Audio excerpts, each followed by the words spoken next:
franchisee and an operator of Tok Tok PH online franchise, and welcome to my YouTube channel.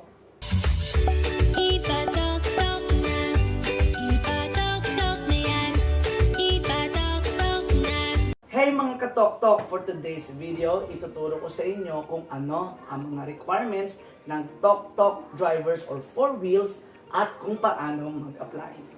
Of course, interested 4 wheels or Tok Tok driver are also welcome to apply through operator with the following requirements. Ipapakita ko po sa screen nito kung ano ang mga requirements na kailangan natin.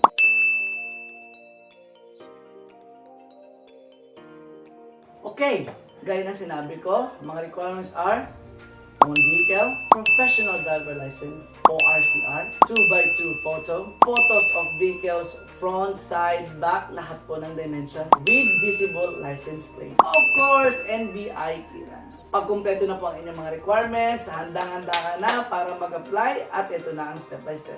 Punta ka doon sa Be a Tok Tok Rider.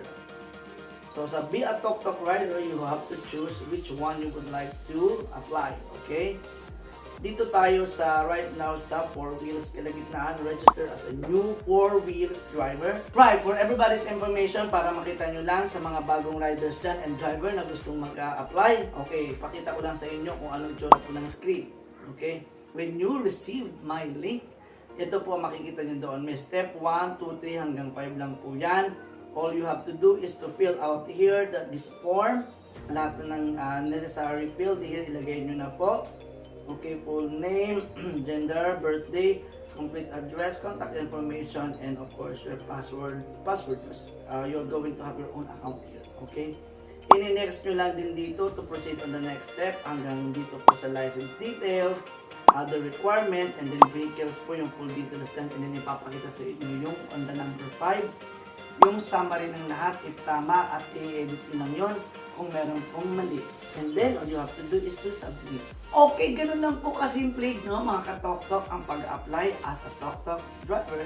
Now, ano-ano nga ba ang mga sasakyan na pwede mong i-register at maging Tok-Tok driver? Now, I have all the list here with me ng mga lahat ng to at ipapakita ulit ko rin sa inyo sa flash screen nito kung ano-ano ito. Number 1, sedan maximum of 200 kg capacity. Meron tayong MVP Max 300 kg capacity, MPV Max 600 kg capacity, Small Truck Max 1,000 kg capacity, up to the large truck na 4 wheels na may maximum 2,000 capacity. Now, pag-usapan naman natin mga ka-Tok-Tok, ito na ang napakahalaga. Rates and projected income as Tok-Tok transport partner driver namin. Let's say for example, meron kang sedan car, kahit anong klase yan at anong brand yan. Okay, basta sedan yan. Let's say for example, 120 pesos po ang unang kilometro, plus 20 pesos per succeeding kilometer times 29 kilometers times 80% plus 4 delivery transaction per day. Let's say that's 2,240. Yan po ang driver profit mo per day. Wow!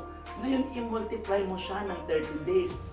As a sedan driver and owner and my co-business partners, kikita ka po up to 67,200 pesos driver profit per month. Grabe guys! Meron kang MPV 600 kg, 340 po ang rate niyan sa unang kilometro, plus 25 pesos per succeeding kilometer, times let's say 25 kilometro ang tinakbo mo, 80% ka po dyan, times 80%. At meron kang 3 transaction lang sa isang araw, delivery per day. That's net mo ng 2,748 driver profit per day. Multiply by 30 days. Tumataginting lang naman ng 82,440. Tinalo mo pa ang doktor, dentista at saka mga real estate agent na kagad ako.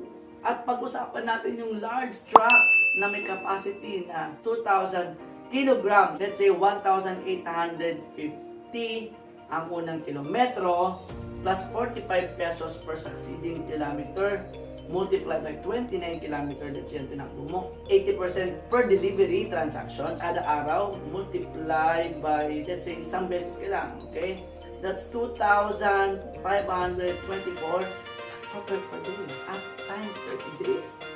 Yan ay tumataginting ng another 75,720 pesos mo ang net income mo. Wow, saan ka pa? There you have it, guys. At dito sa episode nito, I'm going to brush you up, okay? And showcase the list of acceptable four-wheel vehicles. At tingnan nyo na lang po kung pasok ang inyong vehicles na kasama sa listahan ng ating Tok Tok Philippines. There you go.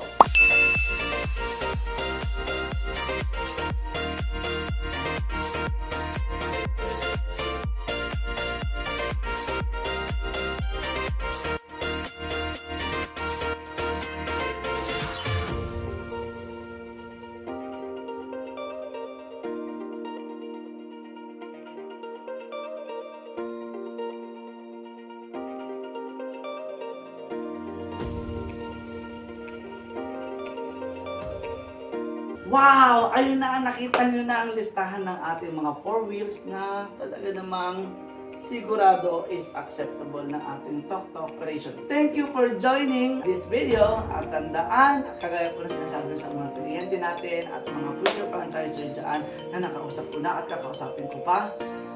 Remember, or tandaan, ang opportunity ay minsan lang kumakatok, kaya ipatok-tok mo na yan.